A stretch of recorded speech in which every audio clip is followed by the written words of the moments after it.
Welcome to Penrose Learning, where we make understanding easy. You begin by confirming the Google account that holds your app backups and purchases, because restores tie to that account. Once confirmed, open Play Store and check Library to see previously installed apps. Make sure device storage is free and toggles for installing apps are enabled. If the app came from outside Play Store, allow installations for that source. Start restoring the first batch now. Prioritize essential apps so you can test permissions and ensure core services reconnect. You now focus on reinstalling and retrieving app data. In Play Store Library, select multiple apps and tap Install to queue them. This speeds the process.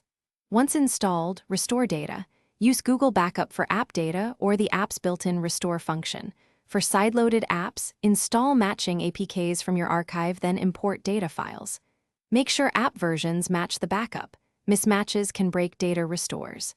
As packages install, open each app to grant permissions and verify function. Finish by signing into apps and verifying permissions so services sync correctly. You want notifications and accounts active. If an app shows missing data, check the backup timestamp and whether the app version you installed supports that backup format.